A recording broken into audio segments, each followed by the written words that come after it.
सभी को जय जिनेन्द्र। अभी हम देखते हैं कितना कितना बंध होता है मनोयोग तथा वचन योग में, तथा सत्य मनोयोग और असत्य अमृषा मतलब व्यवहार मनोयोग में, सत्य वचन योग और असत्य अमृषा अर्थात व्यवहार वचन योग में, तथा औदारिक काय योग में, इन सब का एक जैसा ही बंध स्वामित्व है। कौन कौन सा लिया हमने? सबसे पहले मनोयोग लिया, फिर वचन योग लिया, फिर सत्य मनोयोग लिया, फिर असत्य अमृषा अर्थात व्यवहार मनोयोग लिया, फिर सत्य वचन योग लिया, फिर असत्य अमृषा अर्थात व्यवहार वचन योग लिया और औदारिक काय योग। इन 7 जगहों पर एक जैसा बंध स्वामित्व है। कैसा है? जो हमारा दूसरे कर्म ग्रंथ में जो हमने पढ़ा बंध स्वामित्व एग्जैक्टली वैसा ही है, थोड़ा सा फर्क है। वहां पे 1 से लेके 14 गुणस्थान है, यहां पे 1 से लेके 13 गुणस्थान है। 14वां गुणस्थान नहीं है। क्यों नहीं है? तो अयोगी केवली, योग की अवस्था ही नहीं है। समझ में आ गया ना? सामान्य से 120, पहले गुणस्थान में 117, दूसरे गुणस्थान में 101, तीसरे गुणस्थान में 74, चौथे गुणस्थान में 77, पांचवें गुणस्थान में 67, छठे गुणस्थान में 63, सातवें गुणस्थान में 58 या 59, आठवें गुणस्थान के पहले भाग में 58, आठवें गुणस्थान के दूसरे से छठे भाग में 56, सातवें भाग में 26, नौवें गुणस्थान के पहले भाग में 22, दूसरे भाग में 21, तीसरे भाग में 20, चौथे भाग में 19, पांचवें भाग में 18, 10वें गुणस्थान में 17, 11वें में 1, 12वें में 1, 13वें में 1। बस ठीक है, ये हो गया इन 7 जगहों का बंध स्वामित्व। अभी हमने मनोयोग के 4 भेद में से 2 भेद देख लिए, वचन योग के 4 भेद में से 2 भेद हमने देख लिए। तो जो 2 बचे हुए भेद है उनका बंध किस तरीके से होता है देखते हैं। असत्य मनोयोग, मिश्र मनोयोग, असत्य वचन योग और मिश्र वचन योग, इन 4 का बंध भी जो दूसरे कर्म ग्रंथ में हमने बंध स्वामित्व में देखा उसी तरीके से होता है। थोड़ा सा ट्विस्ट, यहां पे सिर्फ 1 से 12 गुणस्थान है। पहले 14वां नहीं था, अभी 13वां भी नहीं है। रीजन? क्योंकि 13वें गुणस्थान में जीव को केवल ज्ञान केवल दर्शन की प्राप्ति हो जाती है, और केवल ज्ञान केवल दर्शन की प्राप्ति के बाद जीव असत्य नहीं बोलता, मिश्र नहीं बोलता, नहीं सोचता। अभी हमने जो मनोयोग के 4 प्रकार और वचन योग के 4 प्रकार, इनका बंध स्वामित्व देखा। इसमें इंपॉर्टेंट बात यह है कि जो वचन योग के 4 बंध स्वामित्व भी जो देखे वो उन जीवों के हैं जिन जीवों के पास मनोयोग है। रिपीट करता हूं, वचन योग के जो 4 बंध स्वामित्व देखे वे उन जीवों के हैं जिनके पास मनोयोग भी है, क्योंकि जिनके पास मनोयोग नहीं है उनके लिए ये अलग आएगा। मतलब मन रहित वचन योग वाले बेंद्रिय, तेंद्रिय, चौरेंद्रिय, असन्नी पंचेंद्रिय में भी असत्य अमृषा अर्थात व्यवहार वचन योग इतना एक ही योग रहता है, व्यवहार वचन योग होता है।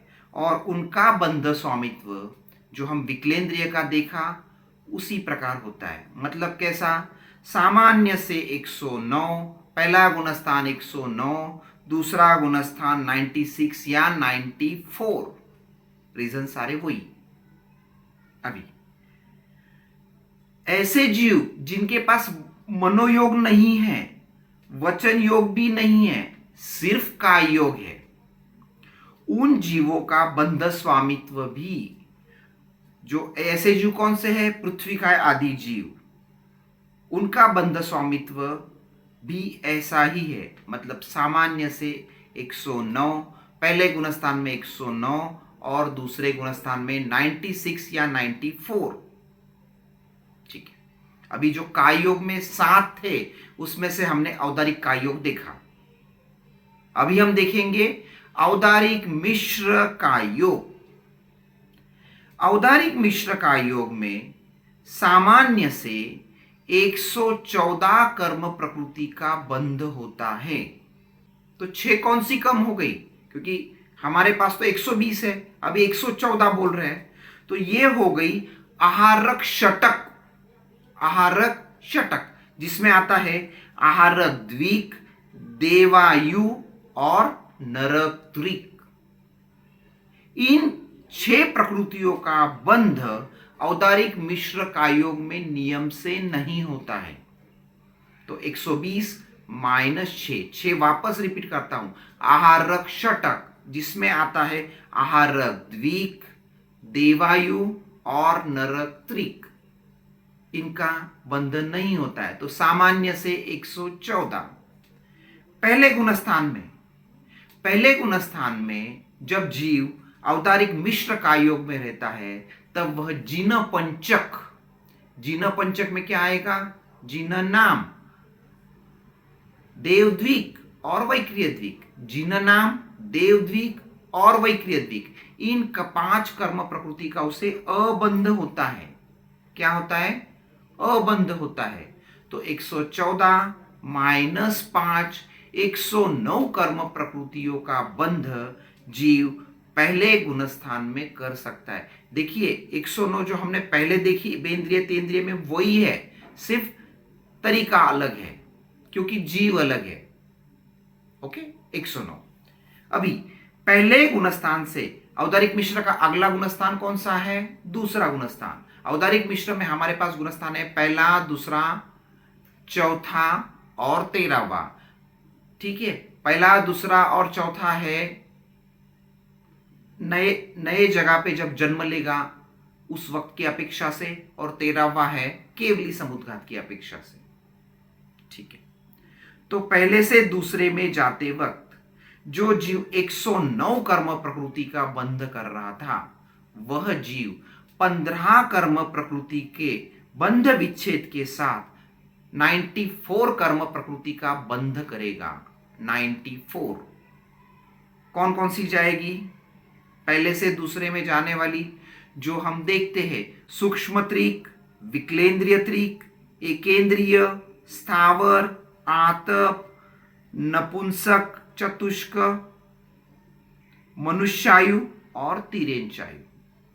मतलब जो 13 हमारी जास्था न आ वाली और मनुष्यायु और तिरेंचायु। तो इस तरीके से दूसरे गुणस्थान में 94 कर्म प्रकृति का बंध करता है। कौन सा जीव, औदारिक मिश्र काय योग में रहा हुआ जीव। अभी दूसरे से तीसरा गुणस्थान नहीं आएगा, दूसरे से चौथा आएगा। चौथे गुणस्थान में जीव 24 कर्म प्रकृति के बंध विच्छेद के साथ 70 कर्म प्रकृति का बंध कर सकता है, लेकिन उसमें जो हमने पहले 5 अबंध में डाल के रखी है जिन पंचक वाली, कौन सी, देवद्विक, वैक्रिय द्विक और जिन नाम, ये अबंध वाली ऐड हो गई। मतलब 94 माइनस 24 70 प्लस 5 75, 75 कर्म प्रकृति का बंध कर सकता है। यहां पे कहीं कहीं आचार्यों का मतभेद है जो 75 की जगह पे 70 बताते हैं। इसका रीजन क्या है कि औदारिक मिश्र का योग आने वाला है मनुष्य या तिर्यंच को ही, बराबर है, और मनुष्य या तिर्यंच चौथे गुणस्थान में 70 या 71 कर्म प्रकृतियों का ही बंध करते हैं। ठीक है, चलो अभी ये हो गया अपना चौथा गुणस्थान। अभी सीधा चलते हैं 13वें गुणस्थान पर। 13वें गुणस्थान में सिर्फ एक ही कर्म प्रकृति का बंध होता है, सातावेद नियम, वही है। ठीक है, तो एक बार रिपीट करते हैं। औदारिक मिश्र का योग में सामान्य से 114 कर्म प्रकृति का बंध होता है। 6 बंध नहीं होने वाली प्रकृति है आहारक षटक, जिसमें आता है आहारक द्विक, देवायु नरक त्रिक।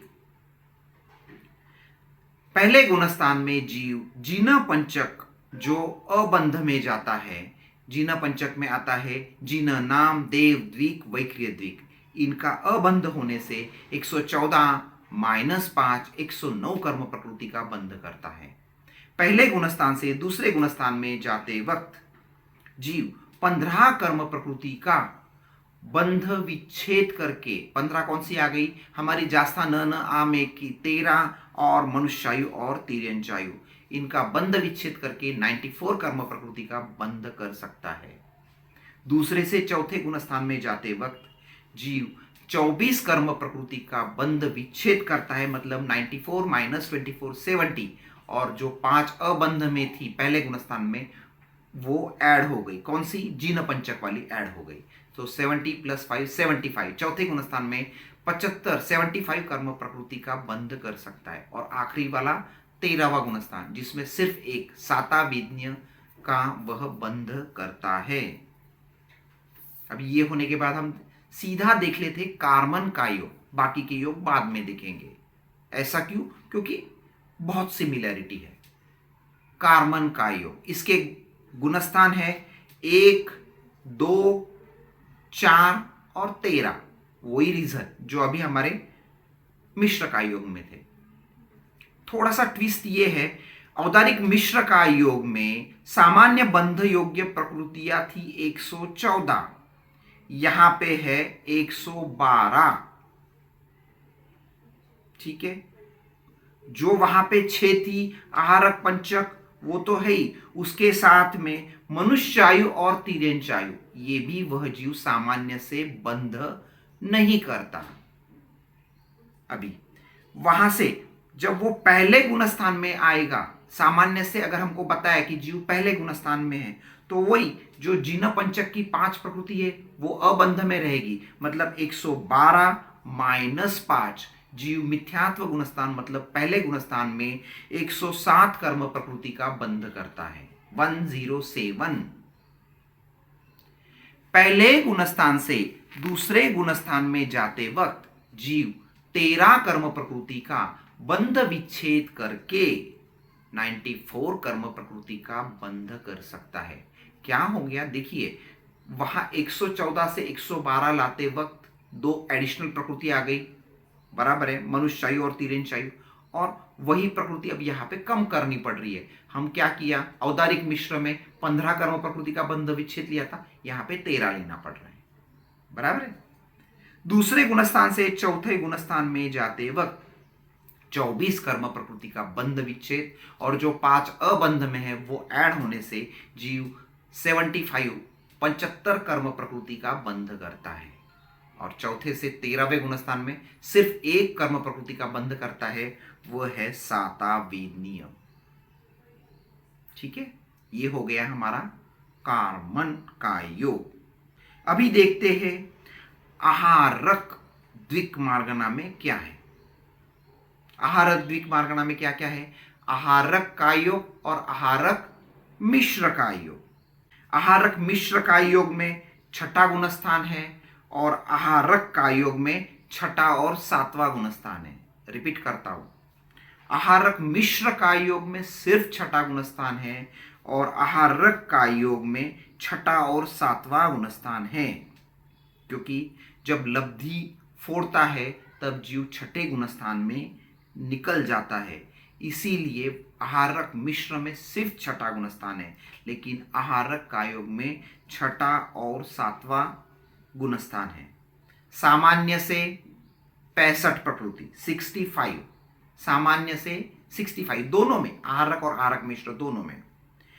जब 6ठा गुणस्थान रहेगा तो 63 कर्म प्रकृति, और जब 7वां गुणस्थान रहेगा तो 58 या 59, जैसा दूसरे कर्म ग्रंथ में देखा एग्जैक्टली वैसा। तो ये हो गया आहारक और आहारक मिश्र का योग।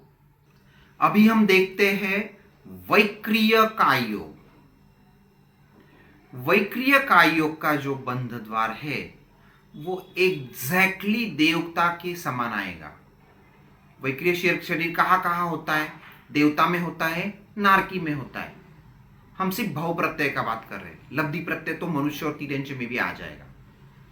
तो अब हम देवता का ही क्यों ले रहे, नारकी का क्यों नहीं ले रहे? क्योंकि जब दोनों को एक साथ लेना है ना, तो जहां पे ज्यादा है वो लेना पड़ता है। देखिए, नारकी का सामान्य 101 था और देवता का 104, इसीलिए हमको देवता का लेना पड़ेगा। हमने ऑलरेडी स्टडी कर लिया, एक बार रिपीट कर देता हूं। वैक्रिय काय योग में गुणस्थान है 1 से लेके 4, 1 2 3 4, सामान्य से 104,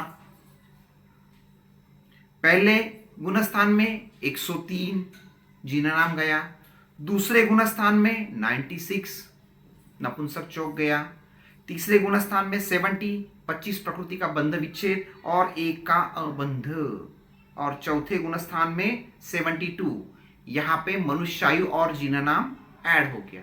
एग्जैक्टली सेम। अभी वैक्रिय मिश्र का योग, थोड़ा सा ट्विस्ट आएगा इसमें। क्या आएगा? मिश्र अवस्था, मिश्र जब रहेगा उस वक्त जीव आयुष्य का बंध नहीं करेगा। तो आयुष्य का बंध नहीं करेगा तो तिर्यंचयु और मनुष्यायु अफेक्ट करता जाएगा। तो सामान्य से जो 104 है वो हो जाएगा 102। क्या कम हो गया इसमें से? तिर्यंचयु और मनुष्यायु। पहले गुणस्थान में जहां पे 103 आ रहा था वहां पे 101, दूसरे गुणस्थान में जहां 96 आ रहा था वहां पे 94, और चौथे गुणस्थान में इंपॉर्टेंट, यहां पे तीसरा गुणस्थान नहीं आएगा। चौथे गुणस्थान में वहां पे 72 था, यहां पे 71। एक क्यों कम हो गया? भाई आयुष्य नहीं है ना, तो मनुष्यायु नहीं है। ओके, रिपीट करता हूं। वैक्रिय मिश्र का योग सामान्य से 102, पहले गुणस्थान में 101, दूसरे गुणस्थान में 94 और चौथे गुणस्थान में 71। ये हो गया वैक्रिय मिश्र का योग। सभी को जय जिनेन्द्र।